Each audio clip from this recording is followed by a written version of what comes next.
Industry Insider coming to you from the Glastonbury Festival 2013. Joining me, Lou Fitzpatrick. How are you, Lou? I'm fantastic, thank you. And yourself? I'm good. I've had a good time. This is actually my tent behind us on the, there, right? Yeah. Yeah, good. Sorted that out. Lovely bell tents. They are really gorgeous. You've got a couple of roles here at Glastonbury, and you've got the Red Sky tents, but Yep. you also are a coordinator with Malcolm Haynes for the Silver Haze. That is correct. Which is yep. rebranded this year. So which one would you like to start with first? Ooh, cool. Well, maybe set the scene and talk let's about set the area. Let's set the scene. So what, Silver Haze itself, because you've rebranded it this year, right? So it's completely, it used to be the Dance Village. It did. It was the dance tent back as far as 2004. Yeah. 2005 we made it into the Dance Village, making 8 venues and really opening out the whole place. That ran for 6 festivals, and now we have Silver Haze, named after this field that we're sat in now, from the haze that sits in the autumn time on the ground, and the farmer called it that. Fantastic. Why the rebranding? Just because it was a long time and you needed to sort of just... Dance music used to be able to be contained in the Dance Village, and there's so much crossover music now that there's main dance acts headlining some of the other stages, and it's just not containable. So it's given us the opportunity to move further afield, move a lot more into the world music scene, and got 2 reggae stages this year. Yeah. Just really diversify without the label of dance. Those installations you have now that you say that, is that like an evolution of what you guys are doing with the expansion of Silver Haze with the installations? Are you're sort of just drawing inspiration from those other areas you're getting into now? Yeah, there's a lot of inspiration for this sort of artistic development has come from what we call the Southeast Corner. Yeah. They really stepped up the game in terms of art on a festival, and what we've gone for isn't the same as that, but it is big. It is, we've invested a good portion of our money and tickets into making the area as gorgeous and as kind of just beautiful as we possibly could. Now, are there any fundamental differences between what it used to be and what it is now as far as the rebranding is concerned? I mean, I've heard there's a lot of differences and a lot of shifts in what you've done in positioning and stages and... Yeah, there is a lot of difference.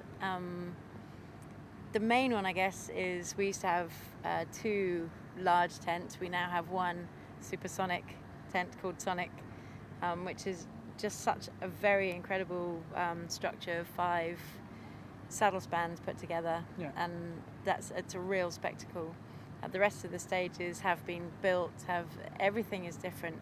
Even we used to have a Spiegel tent, which took about 550 people, with a hard floor, booths all around for seating and dancing, and now we've put that into a big top and started to create and build that the internal side of that.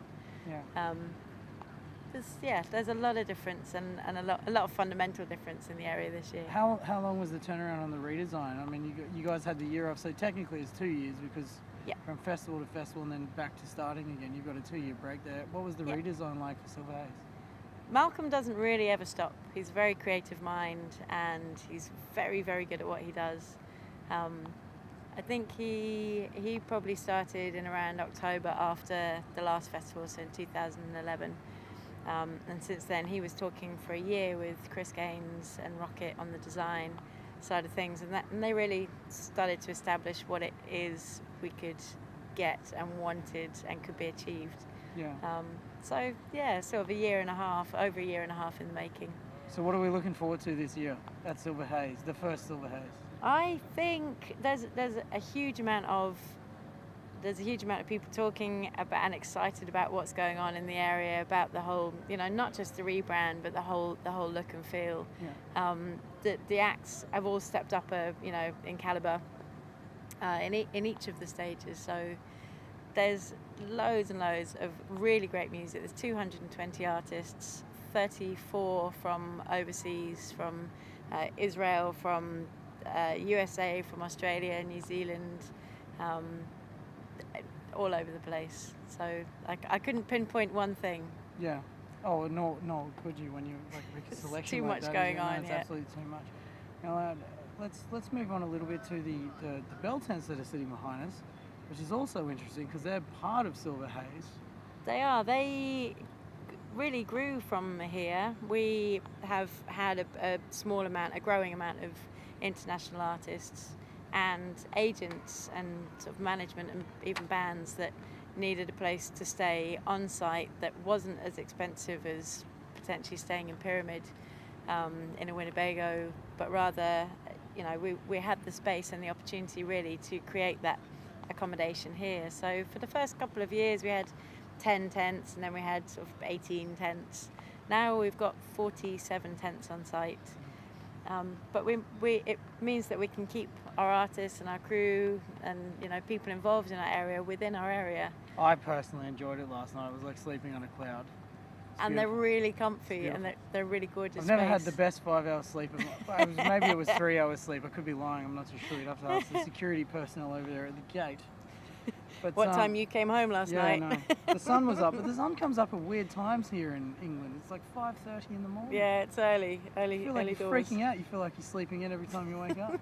That's all good. It's all good. So now with these bell tents, so these are for the artists in your industry that you invite to Silver Haze. Is that? Yep, for mainly working personnel or people coming in with artists.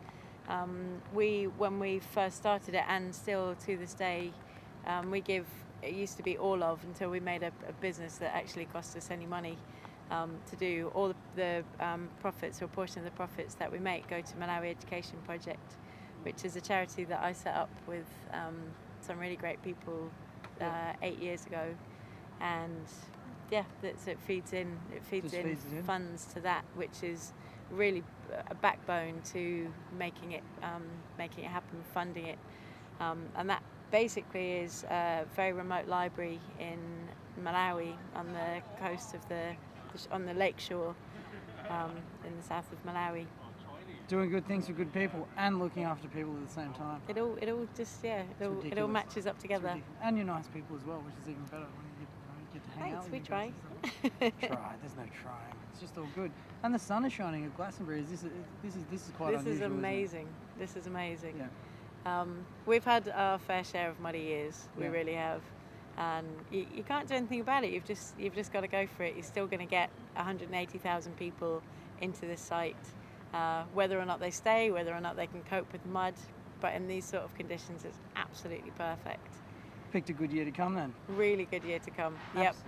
Can you come again and bring this weather with you? Look, I mean, if I come next time and it happens again, then there's something. We'll know it's you. Yeah, there's absolutely something wrong with me. Well, Lou, thank you very much for joining us here on Industry Insider. Now, if people want to know more about the Malawi project, where can they go and check out? Have you got a website? Any sort of donation website? We do. We have www.malawieducationproject.com. Okay.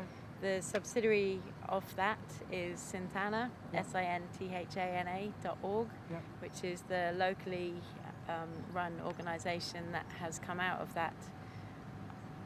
Great. Sintana is that's the really active one, Malawi Education Project. We've become mainly the funding body now, and sort of we help finance it.